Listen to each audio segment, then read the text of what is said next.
queria entender porque bodybuilder coloca 4.0 vezes quilo corporal. Off, eu vejo alguns off, vídeos, cara. eu vejo vídeo de atleta. Minha refeição hoje. Eu tô comendo 400 gramas de arroz, 400 gramas de frango. Meu Deus, 400 gramas de frango, 50% cara. de proteína na dieta do cara. Agora, Eu tô fazendo 6 de 400. Aí eu fiz a conta, né? Pô, o cara, não importa se o cara é pesado ou leve. Eu fiz a conta, eu falei assim, esse cara pesa mais ou menos... Eu falei assim, cara, 4.0. Não, e quando Aí você pergunta pro cara, mas eu tô sob esteroide.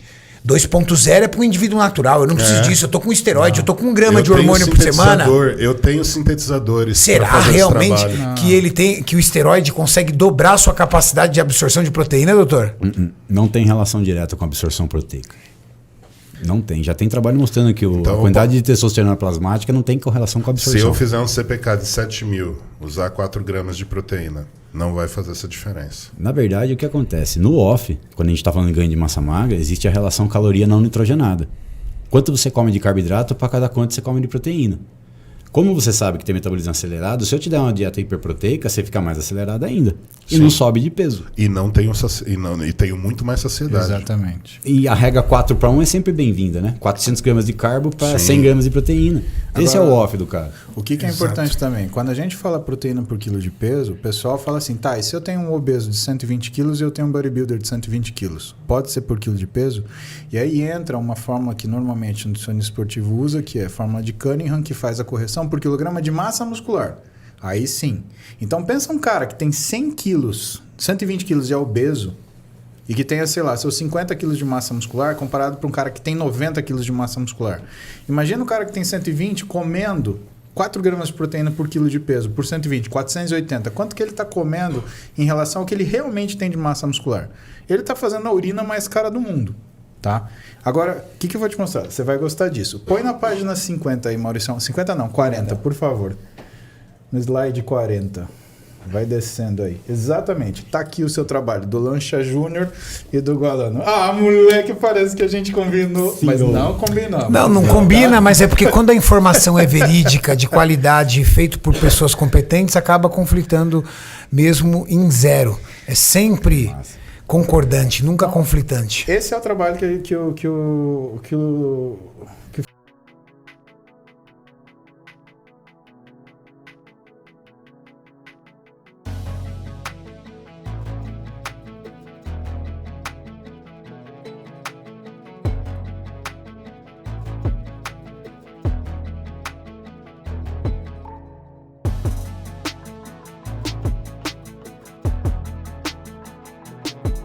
Felipe falou sobre a lesão renal, suposta lesão renal em paciente que tem um rim só e que consumiu proteína.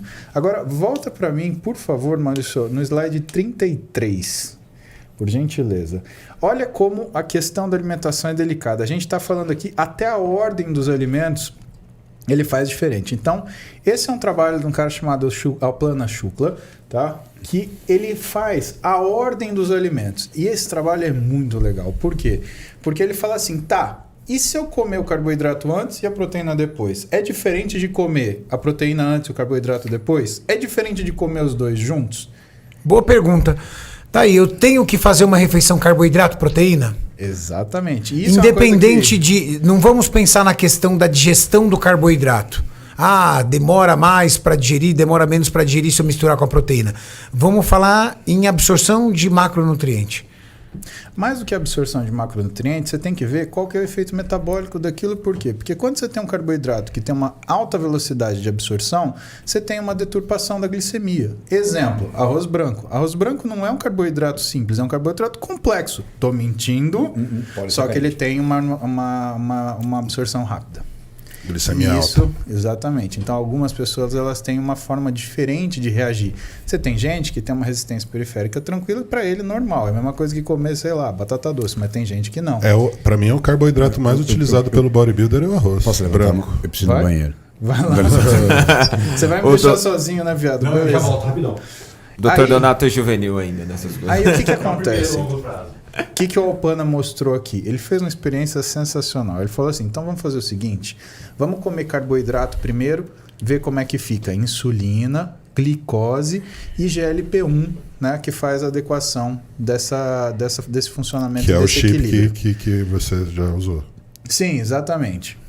Para ver aquele chip era para ver a glicemia só, né? Mas aqui ele estava estudando glicemia, insulina e a liberação de GLP-1. E aí ele fez o contrário. Vamos comer a proteína primeiro, vamos ver o que acontece e vamos comer os dois juntos para ver o que acontece. O que é genial do trabalho do Alpana Shukla? É genial, porque como que ele vai comer os dois juntos? Se você faz um prato de arroz e feijão, você pode pegar às vezes mais arroz, mais feijão, o cara dá um sanduíche para a pessoa.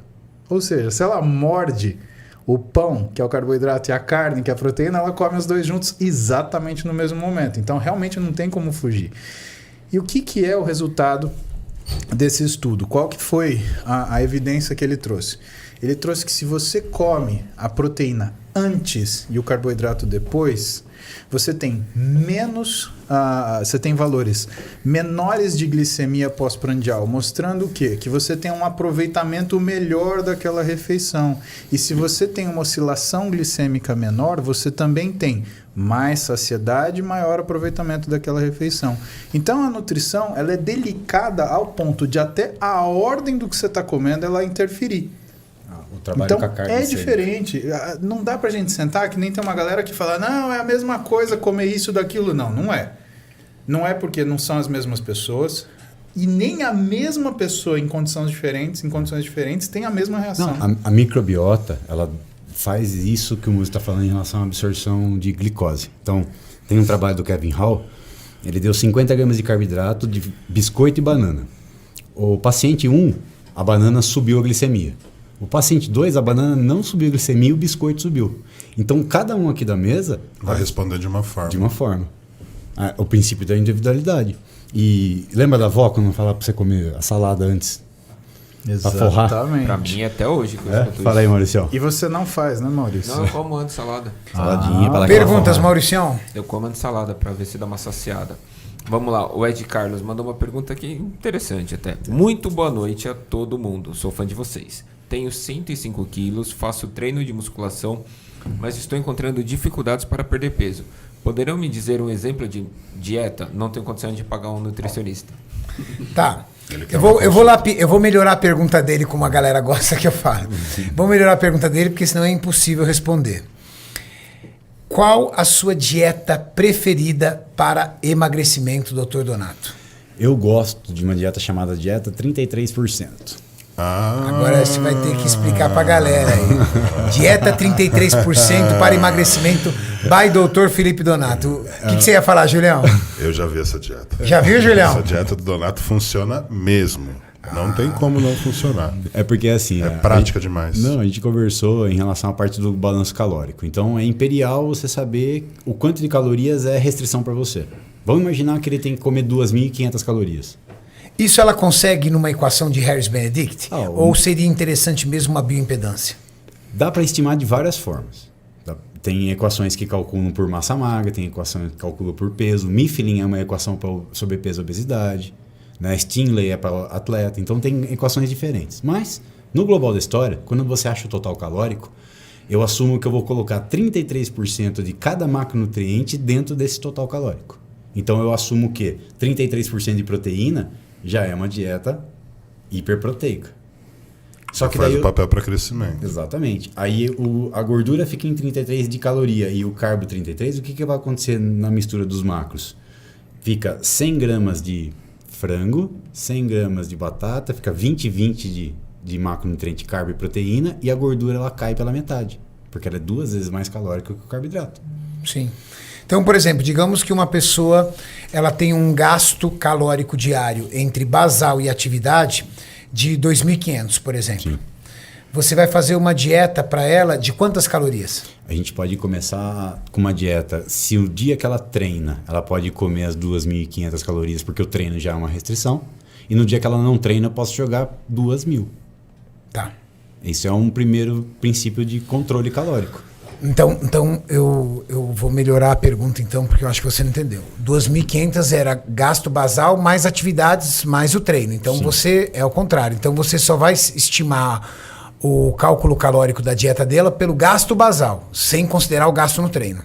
O gasto do treino eu calculo separado. Ele é o déficit. É o déficit. Então, por exemplo, basal multiplicado por 1,2, que é a atividade corriqueira do dia, vai dar um valor de dia sem fazer nada de 2.000 calorias. Por exemplo.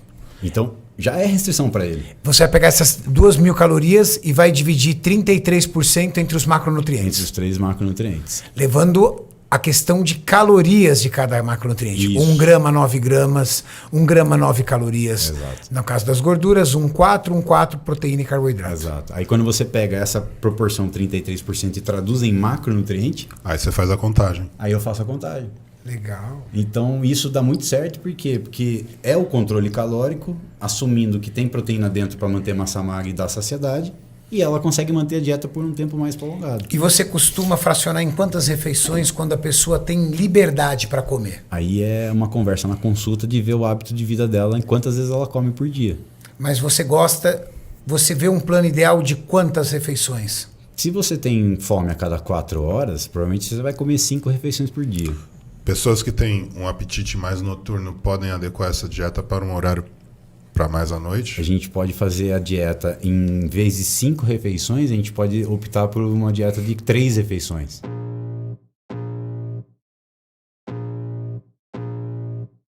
I can feel the blood creeping up from the heathens. Got will, got fight, got pride, got reason. If they wanna go eat, then you know I'm gonna feed them. If you're coming for me, hope you're ready for a demon. I got eyes in the back of my head, I'm seeing. Take me for granted.